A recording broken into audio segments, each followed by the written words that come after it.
Hey, so I had another question today, and my thing is to try and answer questions and spread awareness. So here goes. Okay, so before I even start this, why am I making these videos? I want you to picture yourself going to your doctor, and your doctor says to you, you have a disease, it has no cure, it can kill you, and you can't get treatment for it in this country because it doesn't exist unless you want to pay privately. That's why I'm making these videos.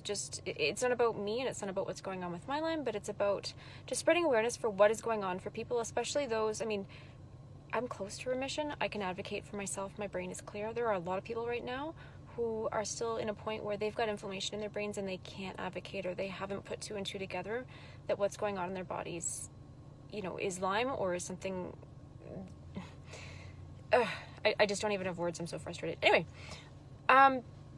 okay, so Lyme has flare-ups, just like fibro, just like lupus, just like other autoimmune disorders. So I had somebody ask me today, well, what is a Lyme flare-up? Like, what happens? And again, my thing lately is just if someone asks me a question, then I want to answer it and I want to help spread awareness, because if one person has that question, I bet you somebody else does. And I didn't know what any of this was until it happened to me. So yeah. Okay, so I mentioned in another video, but really quickly in case you didn't watch it, Lyme is transmitted via a tick bite. It's a vector-borne illness. So you can't get it if I kiss you, you can't get it if I lick you, you can't get it if I cough on you. It's from a tick bite. It is a spiral-shaped bacteria that can drill anywhere in your body. So for somebody with Lyme, their Lyme is specific to wherever their Lyme decided to go in their body and where it drilled into. So their flare-up symptoms are going to be specific to those locations. Some people have it in their bone marrow, some people have it in their teeth. They have real issues with kind of tooth infections. Some people have it in their sinuses, some people have it in their guts, etc., etc., etc. For me, it's affecting my heart, my nervous system, my brain, and my joints.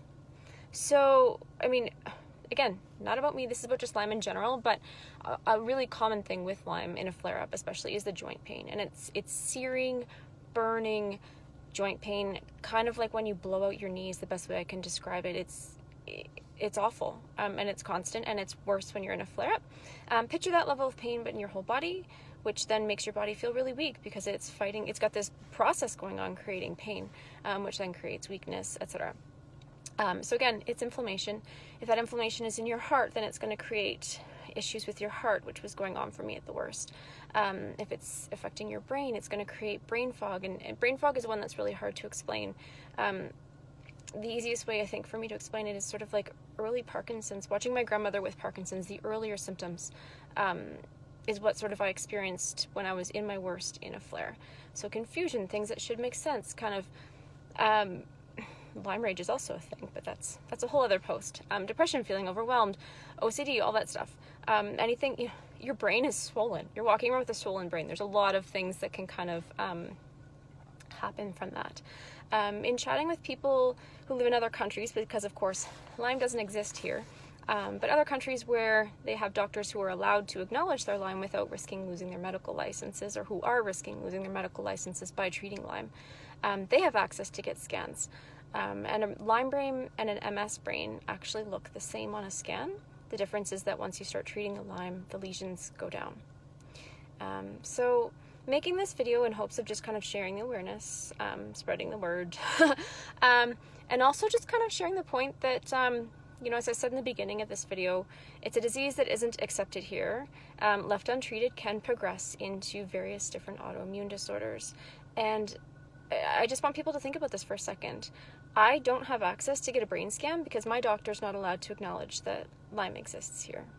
So should I have to wait until my Lyme turns into MS or Parkinson's or something else before I can actually get treatment? At this point, I'm lucky. I've got a Chinese medicine who's treating me who had Lyme herself when she was in her 20s. But I can't get referred to a rheumatologist who specializes in autoimmunes, which would help me. I cannot be prescribed pharmaceutical medications that would help me, because that would mean my doctor would have to acknowledge my Lyme and therefore risk his medical license.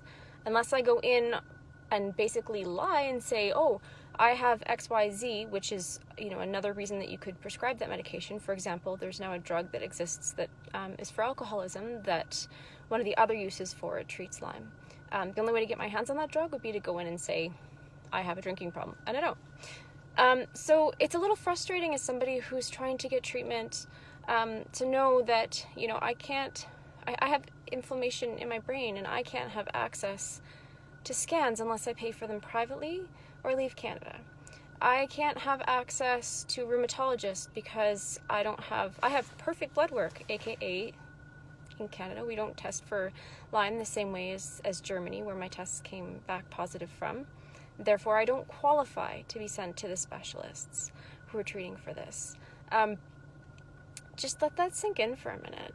Like, don't get me wrong, I don't mean to sound ungrateful for being in a country where healthcare is free, but I have to wait until my situation deteriorates enough that I then have the blood work of somebody with lupus, you know, until I deteriorate enough to be sent off to a specialist. Then I can get treatment. I don't want to get sicker before I get better. I'm so close to being in remission. My mind is clear. My body feels great. I'm spreading this awareness for anybody who might either have some of these symptoms going on or just in general want to know what is going on, because until you've got it, you don't get it. So if you've listened this far, thank you so much for just taking 6 minutes out of your day. Love you.